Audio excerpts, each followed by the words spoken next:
Karena Romo kan terbatas. Jadi kita sebagai umat yang sudah tahu, kita juga harus membantu Romo untuk memberitahu itu ya Romo ya. Ya dong, masa bisa pastor terus setiap kali saya orang itu kan.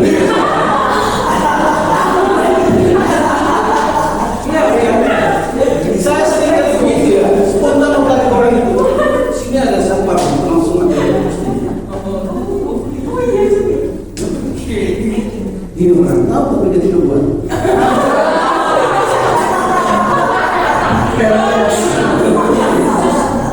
Silakan Tereng. Jangan pakai kecil. Jadi kalau saya boleh sharing dulu, waktu saya kuliah, saya menjadi Katolik itu karena kebetulan saya di pendidikan psikologi, mendapat tugas untuk mendapatkan interview ke pemuka agama. Lalu saya menemani teman saya, kami satu kelompok ke Gereja Paroki Pandu Bandung. Kemudian kami mengenalkan diri dan setelah tahu tugasnya adalah pandangan pemuka agama yang karena waktu itu kita dapatnya adalah ke Gereja Katolik. Jadi pandangan terhadap ilmu-ilmu psikologi itu berbeda. Kemudian waktu itu bilang mohon maaf saya nggak menerima tugas dengan instruksi seperti itu karena menurut beliau psikologi itu adalah sesuatu yang sebetulnya antara dua nalar yang tanda kutip seperti ilmu nujum, tapi bagi saya kenapa itu harus ditolak gitu, intinya ditolak gitu lah. Terus saya kan sakit hati gitu, terus saya bilang kalau seandainya kita boleh pinjam literatur gitu, kita ke perpustakaan mereka gitu untuk meneliti bagaimana pandangan mereka tuh terhadap ilmu psikologi. Itu yang pertama yang saya tanya, bagaimana Gereja Katolik itu memandang psikologi itu sebagai ilmu, dan mungkin kalau kedepannya sebagai partner dari ya katakanlah pemuka-pemuka agama gitu ya yang di dalam ranah Katolik itu, bagaimana mereka bisa bekerja sama, mungkin saya rasa itu bagus gitu. Tapi dengan ditolaknya hal itu saya merasa kayak kok gitu sih gitu loh. Jadi kayak akhirnya kami ke dosen bilang ya sudah kalau itu kamu ganti aja gitu, cari tempat lain. Singkat cerita, saya dalam hati mikir bukankah itu sesuatu yang sebenarnya ilmiah dan sudah terbukti gitu. Karena kan beberapa aspek itu melihat bahwa sebenarnya psikologi itu enggak sekedar ilmu ujung gitu. Jadi saya pikir kalau demikian bagaimana dengan pola asuh yang saya rasa kalau sebagai umat yang tentunya Katolik itu punya guideline-nya dalam pola asuh gitu. Karena saya bekerja di satu instansi sekolah yang kebetulan pernah dapat kasus orang tuanya Katolik, tapi dia bingung gitu. Saya di sekolahnya sekolah Buddha gitu, bagaimana supaya nggak keluar dari radar gitu. Kalau kayak gitu kira-kira gimana Bu? Ya pertama saya belajar psikologi. Ya, saya belajar psikologi. Ya. Psikologi perkembangan, psikoanalisa saya belajar, ya, psikologi agama saya belajar, ya. Jadi kadang-kadang Romo itu tidak mau repot, ya. Padahal itu ilmu yang kita harus miliki dan kita bisa menerapkannya dalam pelaksanaan tugas pastoral, ya.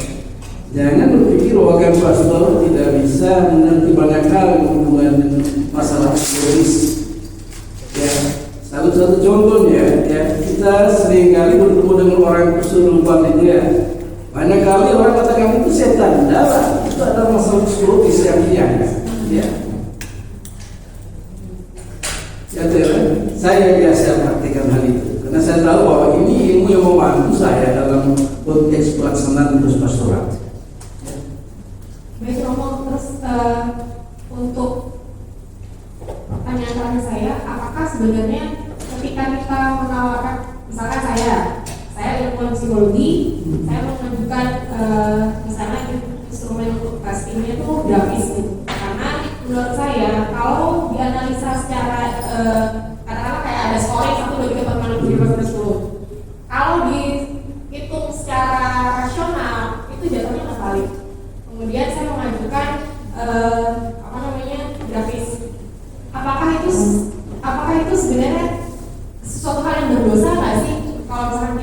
maksudnya tuh mungkin bukan tarot, apalagi ada lagi psikologi tarot ya. Jadi sekarang kita bukan main ilmu ya. Iya. Kita sekarang bergerak dalam bidang ilmu ya. Jadi kalau saya menganalisa genre ya, saya baca dari grafiknya itu, saya akan memberikan kesimpulan ya, genre karakternya demikian, saya baca di situ ya, itu membantu saya untuk bisa menangani kasus yang dialami oleh genre. Saya gunakan ilmu untuk membantu saya ya, bahwa saya tidak menganggap itu yang itu taruh darah. Kalau taruh itu kartu.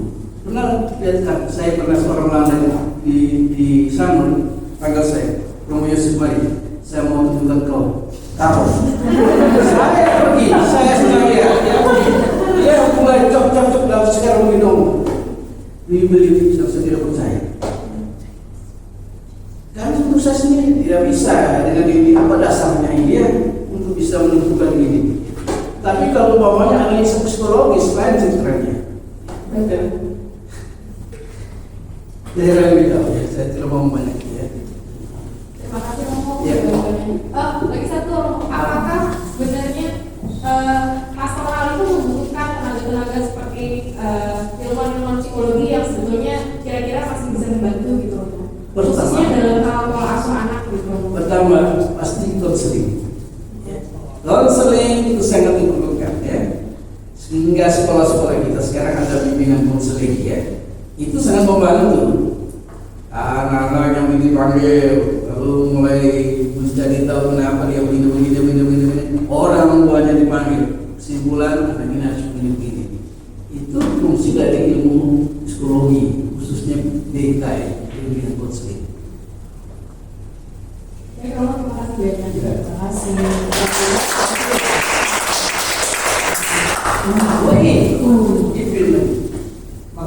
Iya. Ini sebenarnya ada dua pertanyaan, tapi agak sedikit jauh sih pertanyaannya, nggak apa-apa ya. Yang pertama adalah pertanyaan yang saya dari dulu bertanya, sudah mendapatkan jawaban, tapi masih belum puas, masih ingin tahu. Adalah di mana seorang kriminal, nggak bukan kriminal, artinya orang punya kasus pidana tapi belum ketahuan, dia ngaku dosa. Secara katolik dia diampuni. Biasanya akan tahu apakah dia benar atau tidak. Lalu apakah uskup atau romo yang menghandle waktu pengakuan dosa wajib melaporkan dia kepada pihak yang berwajib atau enggak? Itu bagaimana hukumnya? Karena dia sudah melakukan tindak pidana yang dalam konteks negara. Ini banyak bahasannya dari luar, tapi di Indonesia saya belum ketemu jawabannya. Itu yang pertama. Saya jawab dulu pertama. Ya. Andai kata saya melaporkan ke polisi, rumah saya di penjara. Rahasia pengakuan tidak boleh dibuka oleh siapapun, karena itu sudah disumpah sampai mati. Tugas saya sekarang mendengarkan dosa-dosanya dan memberikan pengampunan dari Tuhan. Saya memberitahu kepada dia, sekarang Anda lebih bijaksana kalau mengaku dengan terus terang apa yang kau lakukan. Proses itu tidak gampang kan? Ya. Itu tidak gampang, tapi kita harus melaksanakan tugas saya melepas orang itu dari beban dosanya itu. Bahwa nanti ke depan dia ditangkap ya urusan lain. Tapi kalau hari ini saya mendengar pengakuan orang-orang, kalau saya mulai ke polisi, Hendra ini, lalu harga begini, habislah semua dia di penjara semua. Ya. Rahasia pengakuan itu tidak boleh dibuka. Engkau tusuk punya leher dengan pisau saya tidak akan tidak akan membuka. Itu satu hal.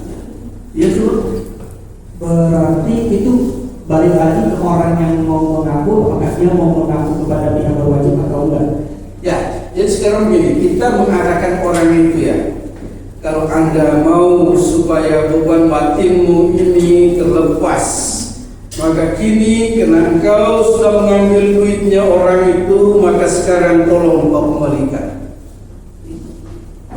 Banyak kali orang katakan dia Romo sebulan, dan saya tanyakan sebulan sudah Romo. Ya. Dan caranya dia tidak. Saya bilang sama dia, tentu engkau tidak mau langsung. tanpa ada transfer di bank, ya. Selesai. Banyak orang yang begitu juga. Dia buat kesalahan, kita hanya memberikan kepada dia kekuatan, dorongan. Kita minta kepada dia, minta tuntunan Tuhan supaya engkau diberikan jalan yang terbaik untuk bisa menyelesaikan soal ini. Jangan sampai nanti engkau pas leher napas tuh di sini dosa belum selesai. Lebih baik selesaikan muka bumi ini. Risikonya engkau harus tanggung. Itu kalau namanya orang bertanggung jawab kehidupan. Terima kasih Romo. Ya. Sekarang pertanyaan kedua. Kedua boleh. Sorry ya, jadi backstory apa ceritanya itu lumayan banyak yang nanya. Apalagi kita hidup di tempat yang sekarang agama sudah sangat bebas. Banyak pertanyaan nanya yang saya dengar, saya mau jawab nggak bisa. Mungkin butuh bantuan yang ada di box ini. Pertanyaan yang menggoyahkan iman itu satu. Salah satu pertanyaan yang saya tidak bisa jawab adalah kenapa Vatikan tidak menuliskan sejarah Tuhan Yesus di umur 13 sampai umur 30 tahun. Tahun yang hilang itu apa yang terjadi? Itu pertanyaan yang saya tidak bisa jawab. Saya suruh orang yang nanya ke Romo atau gimana juga dia juga bukan orang Katolik. Dia ingin menggoyahkan iman. Nah, cara menjawab apa yang harus kita lakukan untuk pertanyaan seperti ini. Yesus, Makasih Romo. Yesus lahir di Bethlehem, wafat di kayu salib pada umur 33 tahun. Bukti kita dapat dari kitab suci. Ya.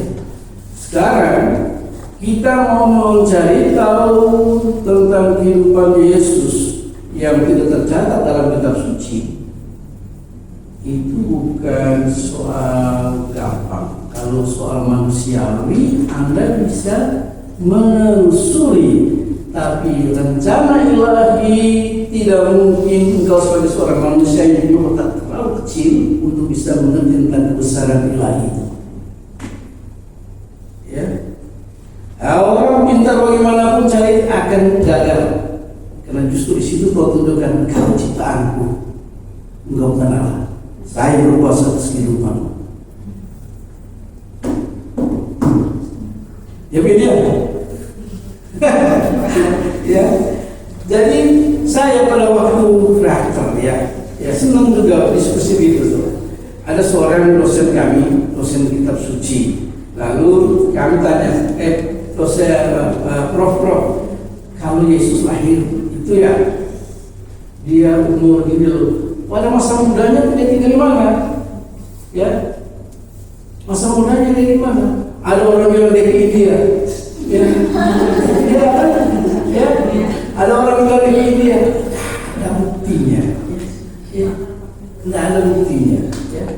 Tapi yang jelasnya dalam yang namanya keheningan dia pasti bekerja. Ya. Dalam keheningan Tuhan menciptakan bumi, dalam keheningan Yesus sudah bekerja.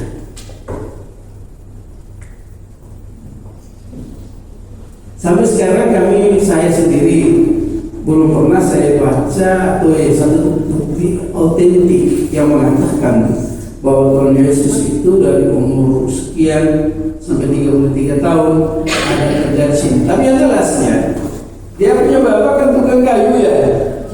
Pasti dia bekerja juga sebagai seorang tukang kayu. Tapi itu tukang kayu pada zaman itu bukan tukang kayu seperti yang kita bayangkan. Santo Yosef itu arsitektur. Ya. Jadi dia punya anak kita kayu, tapi anak yang akhir Santo Yosef. Ya. Lalu kalau Bunda Maria ini Santo Yosef itu kita akan tanya, Yosef, Santa Maria, gimana sih anak-anak Yesus itu ya? Tapi Bunda Maria menyimpan semua perkara dalam hatinya tentang Yesus. Dia berpikir tentang Yesus, merenungkan tentang Yesus, dan itu yang kita namakan Bunda Maria adalah seorang bunda yang sungguh-sungguh berusaha mengenal siapakah bayi Yesus yang dilahirkan itu. Wih, sudah sendiri nanti maka air di sebelah.